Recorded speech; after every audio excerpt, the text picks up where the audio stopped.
구약성경 중에서 우리들이 지속적으로 읽어야 될 책 두 권을 이야기하라고 이야기한다면 우리 신성희 집사님의 오빠 되시는 신명기 선생님께서 지으신 신명기서 대단히 중요합니다. 지속적으로 읽어야 된다고 생각합니다. 또 우리 이상욱 집사님의 삼촌 되시는 이사야 선생님께서 지으신 이사야, 이 두 권의 책이 구약 성경에서 대단히 중요하고 지속적으로 읽으셔야 될 책입니다. 하나는 법이라고 이야기한다면 하나는 희망이다라고 이야기를 할 수 있습니다. 법과 희망이 함께 가는 것이죠.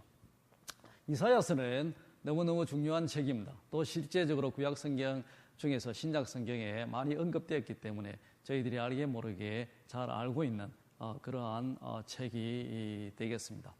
이사야 선지자도 많은 사람들에 의해서 선지자 중에 선지자라 이렇게 일컬리고 있습니다. 남쪽 유다에서 태어났고 또 제사장이었습니다. 또 대단히 집안이 좋았던 것 같아요. 선지자였지만 다른 사람들은 왕들과 많은 갈등을 겪었지만 상당히 파워를 가지고 왕궁에 언제든지 원할 때 나아가서 왕에게 말을 할 수 있는 그런 대단히 능력 있고 기적적 면모를 가졌던 선지자다라고 볼 수 있습니다. 정확하게 몇 살 때는 모르겠지만 아마도 제사장으로 있을 때 어느 날 한날 성전에 들어가서 거기서 말로만 듣던 또 예배만 하던 하나님의 영광을 보게 되는 것입니다. 그것이 약 기원전 740년 우시야 왕이 죽던 해, 바로 그 해에 하나님의 성전에서 보좌에 앉으신 하나님을 만나게 되고 하나님으로부터 사명을 받아 이제는 제사장이 아니라 선지자로서 그의 백성들에게 나아가 하나님 말씀을 전하게 됩니다. 약 몇 년 동안 44년 동안 긴 세월 동안 선지자의 역할을 하게 됩니다. 유다 왕들이 바뀌게 되죠. 약 4명에서 5명, 5명에서 6명 정도 바뀔 때까지 상당 긴 기간 동안을 왕과 함께 선지자의 역할을 하며 이스라엘을 인도해 나가게 됩니다. 한 주요한 내용들은 오실 메시아에 대한 선포, 그렇기 때문에 많은 이사야가 한 말들이 신약 성경에 언급이 되어 있죠. 둘째, 우상 숭배에 빠진 그 하나님의 백성들에 대한 질책과 경고, 또 그리고 그들이 믿음이 부족했기 때문에 믿음이 부족한 하나님의 백성을 향한 질책과 경고 등이 주요한 내용이 되겠습니다.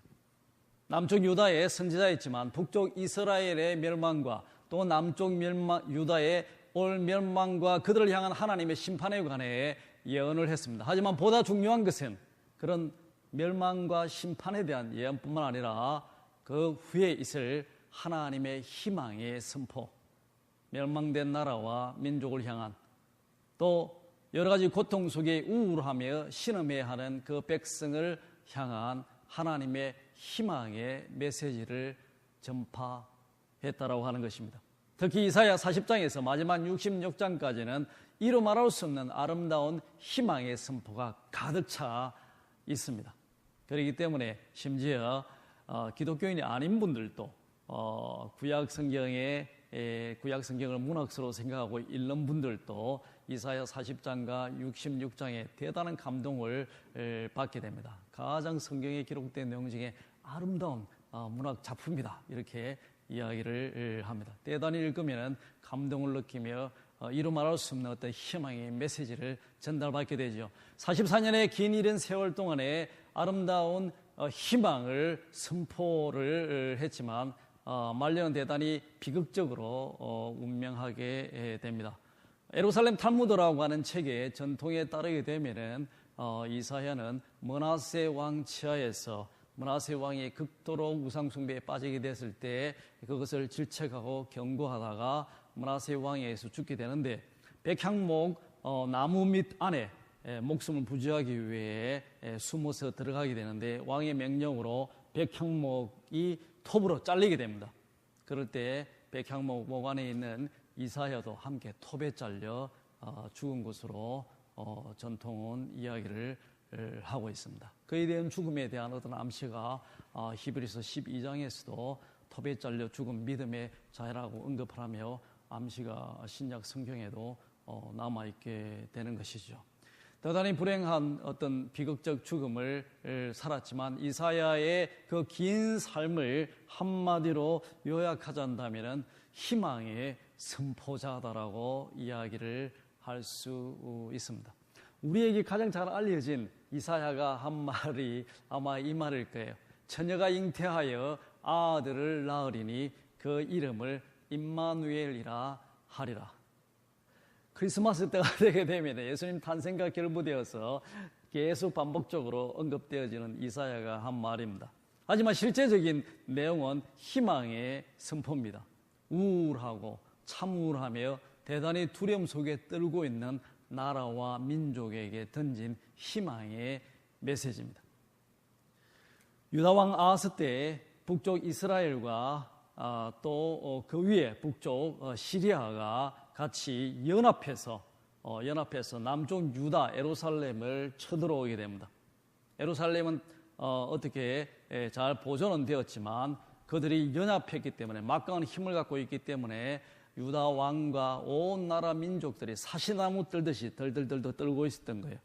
그런 우울하고 암울한 시대에 이사야가 그 아하스 왕에게 찾아가서 한 말이 바로 이 말입니다. 처녀가 잉태하여라고 기록되어 있지만 히브리 성경은 하알마 젊은 여자입니다.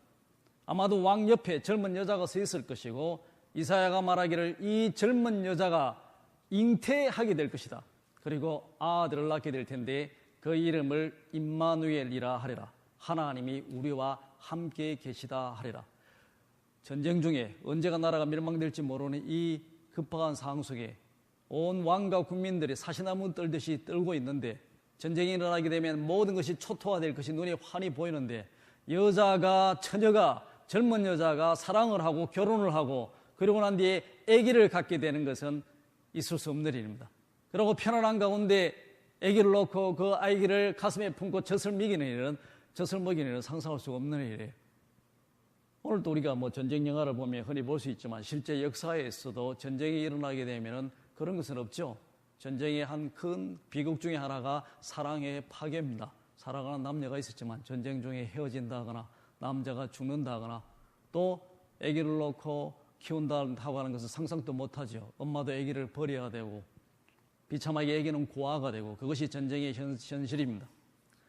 그런 것들을 기대하고 있는 그 나라와 민족을 향해 이사야가 던진 말이 걱정하지 마라. 하나님이 너희들을 구원하실 것이다. 그렇기 때문에 지금 전쟁이 일어날 것 때문에 벌벌 떨고 있지만 왕 옆에 서 있는 이 젊은 여자가 결혼하게 되고 아기를 낳게 되고 그러면 그 아기 이름을 하나님이 우리와 함께 계시다라고 이름을 짓도록 하라. 하나님이 너희를 보존하서 이 여인은 무사히 아기를 놓게 될 것이다. 바로 희망의 선포를 말하는 것입니다. 결국 이사야의 희망의 선포대로 북쪽에서 아시리아라는 나라가 일어나서 시리아와 북쪽 이스라엘을 멸망시키며 유다는 보존이 되고 그 공포에서 벗어나게 된다라고 하는 것입니다. 이것뿐만 아니라 이사야 40장부터 마지막 66장까지는 이런 희망의 메시지가 가득 차 있습니다. 학자들은 이사야를 세 개로 나눕니다. 프로토 아이제야 제1 이사야, 듀트로 아이제야 제2 이사야, 트리토 아이제야 제3 이사야. 1장에서 39장을 제1 이사야, 대단히 역사적이고 아마 이사야가 썼을 것이다. 40장부터 52장을 제2 이사야, 아마도 이사야가 쓰지 않았을 것이다.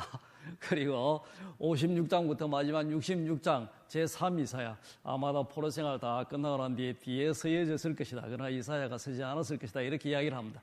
그러나 어쨌거나 성경을 통째적으로 봤을 때 이사야라고 하는 한 권의 책 속에 그 모든 메시지가 들어있습니다. 그래서 40장부터 60장 이게 보게 되면 아름다운 희망의 메시지로 가득 차 있습니다. 오늘 저희들이 읽은 본문은 바로 색한 아이제야라고 제2 이사야라고 부르는 40장의 첫 번째 희망의 선포를 말합니다. 그 희망의 선포라고 하는 것은 무너진 예루살렘을 향한 선포, 그 속에서 고통받으며 희망 없는 우울한 이스라엘 백성을 향한 선포, 또 많은 사람들이 포로로 끌려가서 혹독한 삶을 살고 있는데 그 희망 없는 민족을 향한 희망의 선포, 그것이 바로 제2사야가 시작되는 40장의 첫 번째 선포를 말합니다. 바로 여기서 기독교에서 말하는 복음이 시작된다라고 하는 것입니다. 아름다운 소식, 대단히 기쁘고 즐거운 바사르라고 하는 소식, 그 소식이 전파되는 것입니다.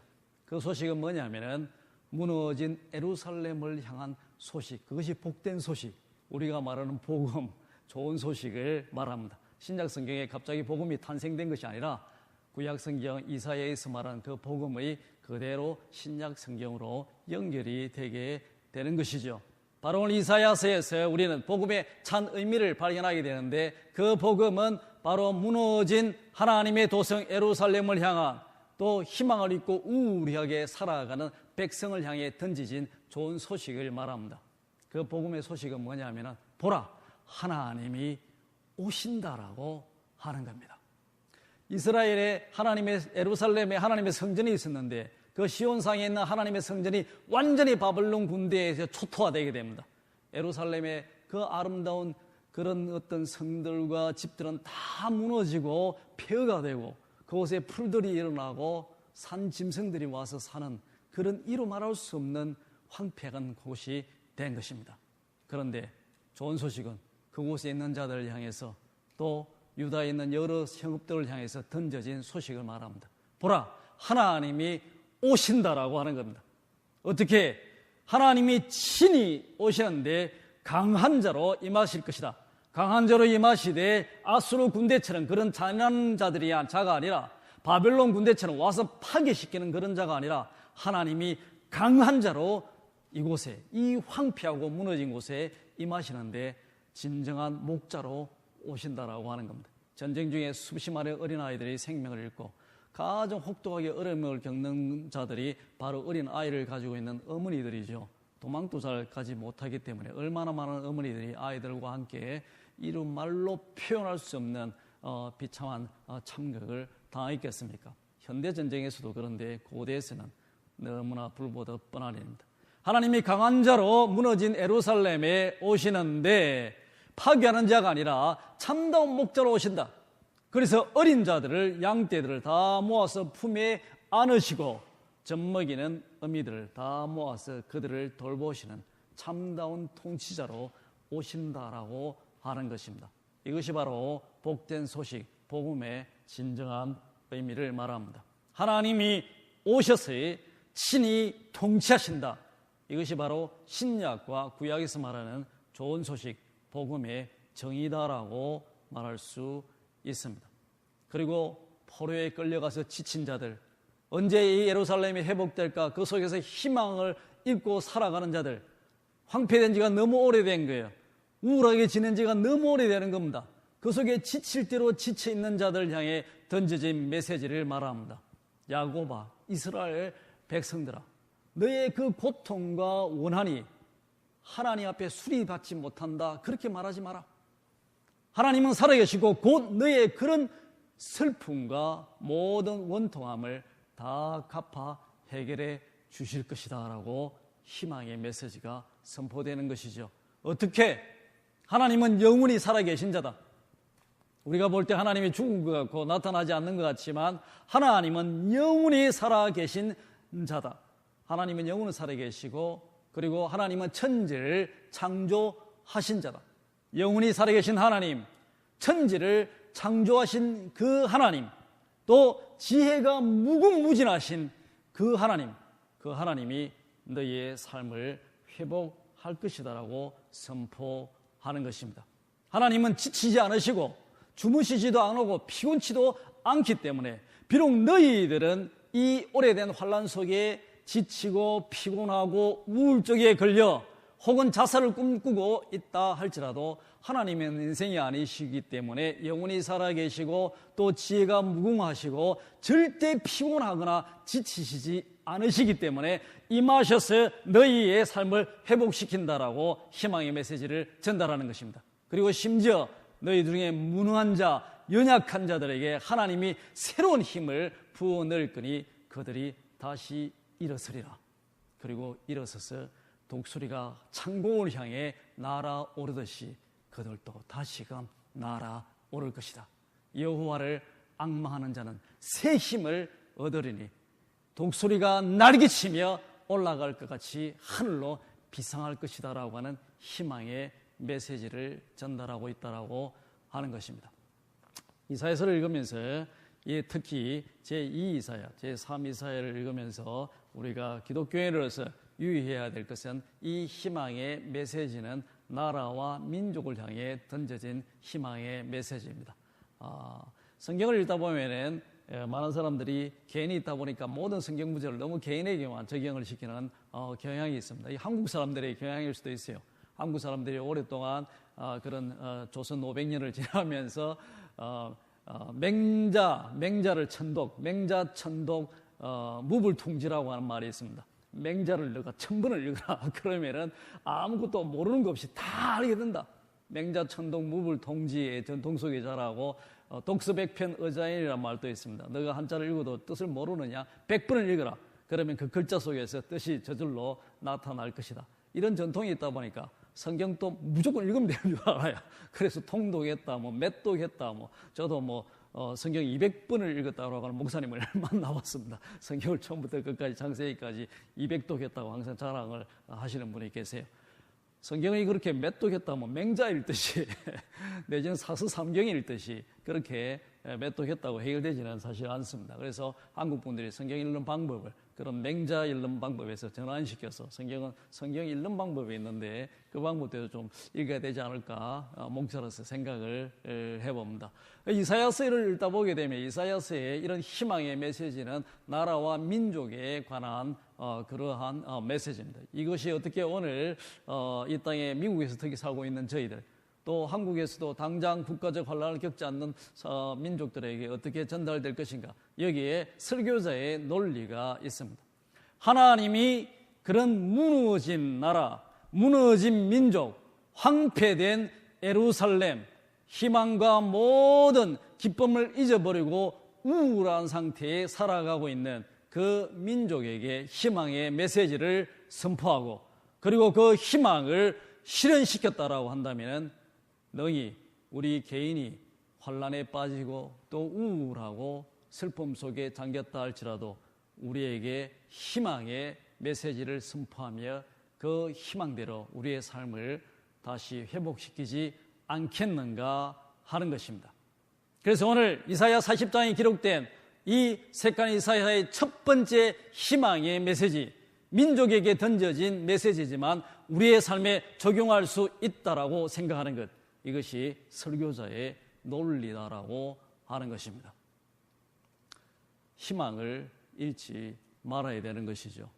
이사야의 삶을 조명하면서 우리는 희망의 중요성을 발견하게 되는 것입니다.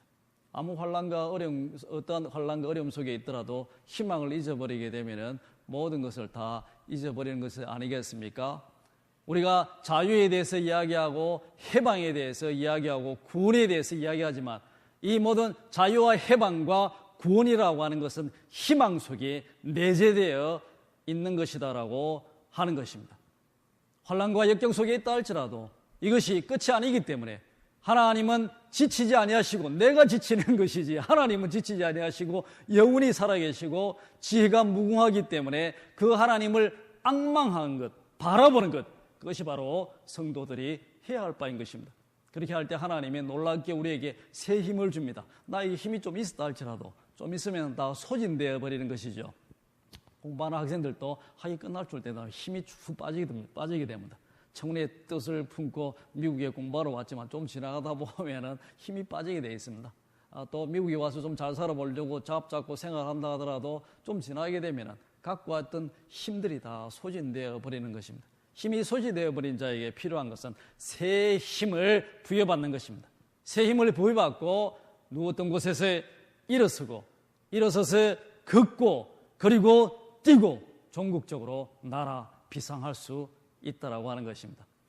제가 결혼하고 난 뒤에 얼마 안 돼서 저희 우리 사모님이 자기 이제 친정집에서 요만한 이 알루미늄 코일에 쌓인 뭐를 갖고 온 거예요. 그게 뭐냐면 녹용이었습니다.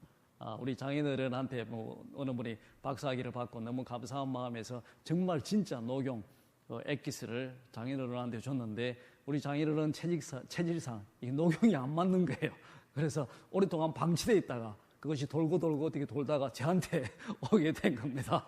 너가 먹으라 해서 제 손에 와게 되는데 제가 그때 결혼하고 난 뒤에 몸이 대단히 아팠거든요. 정말 자고 나면 아침에 막 일어나려면 막 발부둥을 치야 겨우 일어날 정도로 몸이 대단히 안 좋았습니다. 항상 몸이 찌뿌둥하고 아프고. 근데 녹용이라고 하는 말을 뭐 자랐으니까 한국 사람이니까 녹용이 좋다 이런 말을 들었지만 한 번도 녹용을 먹어본 적은 없습니다. 인삼은 뭐 그나마 좀 값싸니까 인삼은 꽤 먹고 자란 것 같은데 녹용은 전혀 먹어본 적이 없습니다. 그래서 이 녹용이 이 액기스가 이 냉장고에 들어있는데 이것을 조금 따서 물에 타서 먹으라고 하는 겁니다. 그래서 그 갖고 온 날 저녁에 제가 녹용을 좀 뜯어가지고 물에 타서 마시고 잤는데 아침에 기적이 일어난 거예요. 몸이 말끔하고 모든 고통이 사라지고 너무 건강에 좋아져서 벌떡 일어난 겁니다. 믿으세요. 녹용의 효과, 내가 녹용 장사하는 것 같은데 결코 녹용 장사하는 것이 아니라 이 녹용이 정말 효과가 있다는 겁니다. 이야, 이건 녹용 말만 들었는데 정말 이게 대단한 거구나. 정말 새 힘을 주는구나. 힘이 없어서 뻗어져 있는 사람이 녹용 한 그릇 마시고 잤더니 아침에 완전히 새 사람이 돼서 온기가 회복이 되었습니다. 그래서 내가 너무너무 이거 아까워서 야, 이것을 놔두고 조금씩 먹어야 되겠다. 그래가지고 우리 장모님이 말하기를 그걸 냉장고에 넣지 말고 그 주전자에 그 녹용을 다 이렇게 타서 미리 타놓고 냉장고에 넣고 자기 전에 조금씩 마시라 그러시더라고요. 그래서 주전자를 갖고 와가지고 녹용이 뭐 그렇게 많지 않죠. 알루미늄 팩인데 손바위 반 정도 되는 것을 주전자에 딱 타서 이렇게 놔뒀습니다. 그러고 난 뒤에 한 번 정도 더 마신 것 같아요.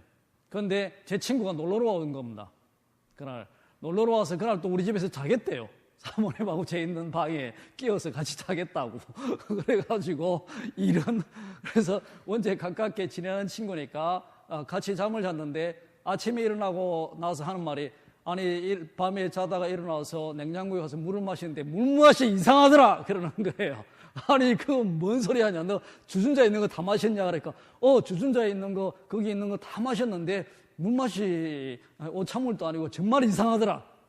제가 그렇게 아끼려고 나왔던 그 녹용을 걔가 놀러 와가지고 밤에 일어나서 물케이다고 다 마셔버린 겁니다. 얼마나 억울한지 모릅니다. 새 힘을 준다라는 말을 읽을 때마다 그 녹용이 생각이 납니다. 내가 힘들고 지쳐서 누워있을 때 하나님이 나에게 어떻게 새 힘을 부여할 것인가. 여호와를 바라보고 앙망한다면 주위의 사람이 아니라 나의 능력이 아니라 희망을 가지고 미래지향적으로 생각하며 하나님을 바라보길 때 내가 자는 사이에 하나님이 입을 싹 벌리고 녹용을 부어주실 것 같아요. 우리는 하나님의 은혜로 놀라운 신비로 말미암아 다시금 새 힘을 얻게 되는 것입니다. 또 더불어서 이사야의 삶을 생각해 볼 때 우리도 희망의 선포자가 되어야 되겠다라고 생각합니다. 희망이다라고 하는 것은 내가 그냥 가지고 있는 것, 내가 품고 있는 것이 아니라 선포되게 될 때 그 가치를 발휘합니다. 이것이 희망의 특징입니다. 나만 내 속에 이렇게 될 것이다 희망을 갖고 있는 것이 아니라 희망이 선포되게 될 때 힘을 가지고 운동하며 나를 그 희망으로 전환시켜 나간다라고 하는 겁니다. 우리도 희망을 선포할 수 있어야 됩니다. 제가 우리 아들 모세를 생각할 때 모세가 뭐 싹 머리가 좋은 것도 아니고 그렇다고 뭐 인물이 확 좋은 것도 아니고 뭐 사모님의 한이 맺히듯이 키가 확 큰 것도 아니고 그렇지만 우리 모세는 대단히 행복한 삶을 살 것이다라고 하는 것을 알게 됩니다. 모세의 최고의 장점은 희망을 선포한다라고 하는 겁니다. 많은 아이들이 자기의 꿈과 희망이 있어도 잘 선포를 하지 않죠. 그리고 그냥 자기 속에 그 희망은 내재되어 있습니다. 하지만 우리 모세는 희망을 선포합니다. 모세가 자주 식탁에서 하는 말이 나는 집을 많이 살 거야. 나는 집을 오스틴에도 일단 하나 사고 그 다음에 한국에도 내가 집을 하나 산다. 엄마 고향인 강릉에도 집 하나 사고 아빠 고향인 부산에도 집 하나 사고 거기서 끝나는 것이 아니라 유럽에도 집을 산다라고 이야기합니다. 영국에도 집 하나 사고 프랑스에도 집 하나 사고 저기 캘리포니아 쪽에 샌디에고도 집 하나 사고 플로리다에도 집 하나 사고 자기의 희망인데 모세는 그 희망을 안에 내재된 것이 아니라 선포하는 거예요.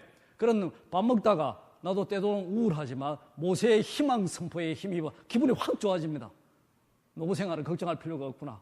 모세가 여기저기 집 사놓으면은 내하고 사모님은 이곳저곳으로 다니면서 온 세계를 돌아다니며 편안한 삶을 살 수 있을 것이다라고 생각을 하는 것입니다. 모세가 갖고 내재되어 있는 희망을 선포했기 때문에 저는 그 희망이 반드시 이루어질 것이다 생각을 하는 것입니다. 우리 속에 내재된 희망이 있습니까? 이사야 선지자처럼 희망의 선포자가 되어야 합니다.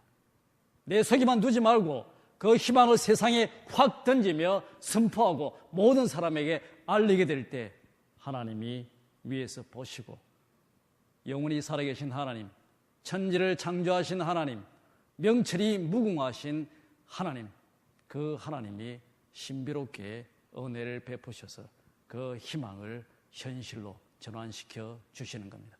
Dream come true라고 하는 말은 hope come true인 것이죠. 우리가 갖고 있는 드림은 곧 희망을 말하고 그 희망이 하나님에 의해서 성취되어지는 것입니다. 아무쪼록 여호와를 앙망하시는 저와 여러분이 되기를 주의 이름으로 축원합니다. 혹 내가 우울한 가운데 환난 속에 지치고 힘들다 할지라도 하나님을 앙망함으로 말미암아 새 힘을 받으시고 앉은 곳에서 일어서시고 그리고 걷고 뛰고 하늘로 날아 비상할 수 있는 저와 여러분이 되기를 주의 이름으로 축원드립니다.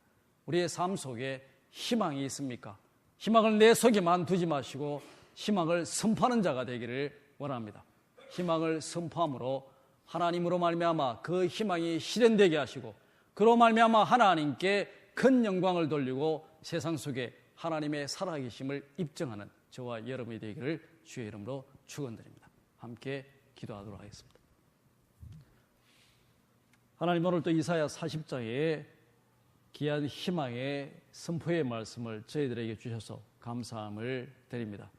예루살렘이 멸망되어서 성전이 무너지고 그 어떤 아름다운 것도 없고 그 어떤 멋있고 웅장한 것도 없고 오직 남아있는 황폐밖에 없으며 무성한 풀과 그리고 살아온 짐승밖에 없는 그곳에 희망이 선포되고 하나님으로 말미암아 사실상 그 희망 선포된 희망대로 예루살렘이 회복된 것을 저희들이 기억합니다.